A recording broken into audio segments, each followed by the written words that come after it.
चुनाव से पहले मध्य प्रदेश कांग्रेस में पड़ी फूट। दिग्विजय और कमलनाथ समर्थक आमने सामने। बागेश्वर महाराज पर कांग्रेस नेताओं में एकमत नहीं। नेता विपक्ष ने धीरेन्द्र शास्त्री पर साधा निशाना। कमलनाथ ने बागेश्वर महाराज की कर दी तारीफ। मध्य प्रदेश कांग्रेस में फूट पड़ गई है। पार्टी के नेता परस्पर विरोधी बयान दे रहे हैं। हाल ही में कांग्रेस महासचिव दिग्विजय सिंह ने बालाकोट को लेकर सेना और सरकार से सबूत मांग लिए थे, तो राहुल गांधी को इस मामले में सफाई देनी पड़ गई थी। मध्य प्रदेश कांग्रेस के अध्यक्ष कमलनाथ ने भी दिग्विजय सिंह के बयान पर किनारा काट लिया था, तो अब दिग्विजय भी अपने बयान से पलटते दिखाई दे रहे हैं। इन सब के बीच में जो विवाद इस समय मध्य प्रदेश में सबसे ज्यादा गरमाया हुआ है, वो बागेश्वर धाम के महाराज धीरेन्द्र कृष्ण शास्त्री से जुड़ा हुआ है। नागपुर की एक संस्था के सदस्य श्याम मानो ने बाबा को चैलेंज कर दिया कि उनमें यदि शक्ति है तो वो चमत्कार करके दिखाएं। उन्होंने बाबा पर अंधविश्वास को बढ़ावा देने का आरोप लगाया। बागेश्वर महाराज चैलेंज को स्वीकार करने के बजाय नागपुर से चले गए, तो इसके बाद इस बात का प्रचार होने लगा कि बागेश्वर महाराज भाग गए। लेकिन रायपुर पहुंचे धीरेन्द्र कृष्ण शास्त्री ने ऐलान कर दिया कि वह श्याम मानो की चुनौती को स्वीकार करने के लिए तैयार हैं। वो रायपुर आए, अपने सवाल को लेकर आए। उनके बताने से पहले ही हम श्याम मानो के सवाल और जवाब दोनों ही पर्ची में लिख कर दे देंगे। लेकिन श्याम मानो रायपुर नहीं गए। उन्होंने बागेश्वर महाराज की चुनौती को मानने से इनकार कर दिया।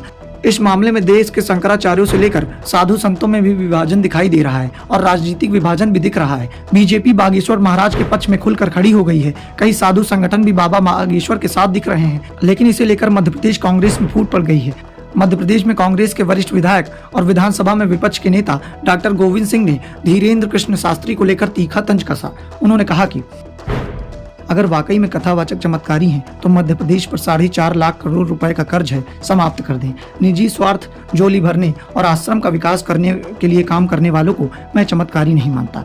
ये तो जनता को गुमराह करने का एक हथकंडा है और इस तरह के बाबाओं को मैं न जानता हूँ और न ही मैं जानने की कोशिश करता हूँ। डॉक्टर गोविंद सिंह ने धीरेन्द्र कृष्ण शास्त्री को फर्जी साधु करार दे दिया, तो मध्य प्रदेश कांग्रेस के अध्यक्ष उनके समर्थन में आ गए। यानी पार्टी में ही धीरेन्द्र कृष्ण शास्त्री पर एकमत दिखाई नहीं दिया। डॉक्टर गोविंद सिंह का नाम तो प्रदेश अध्यक्ष ने नहीं लिया, लेकिन धीरेन्द्र कृष्ण शास्त्री की तारीफ करते हुए कहा कि मैं बाबा बागेश्वर को जानता हूँ, उनका सम्मान भी करता हूँ। हाल ही में मेरी उनसे बात हुई है। संत महात्माओं के अलग अलग विचार होते हैं और इससे कोई फर्क नहीं पड़ता। हमारा उनसे मिलने का प्रोग्राम कई बार बना, मगर तारीखों का मिलान नहीं हो पाया। मैं तो कथावाचक प्रदीप मिश्रा से भी मिला हूँ। पिछले दिनों इंदौर में ही उनसे मुलाकात हुई थी।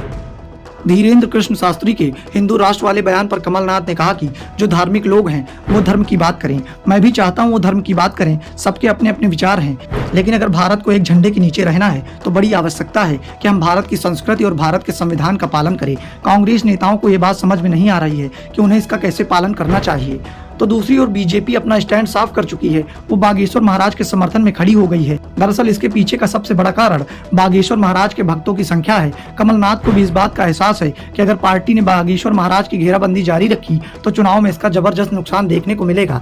खासतौर पर मालवा वाले इलाके में, जहाँ पहले से ही बीजेपी को मजबूत माना जा रहा है और मध्य प्रदेश की राजनीति में कहा भी जाता है कि जिसने मालवा को जीत लिया उसने मध्य प्रदेश पर जीत हासिल कर ली। इसलिए कमलनाथ इस मामले में बीजेपी को किसी भी तरह की बढ़त लेने नहीं देना चाहते। ब्यूरो रिपोर्ट, द नव दर्पण न्यूज।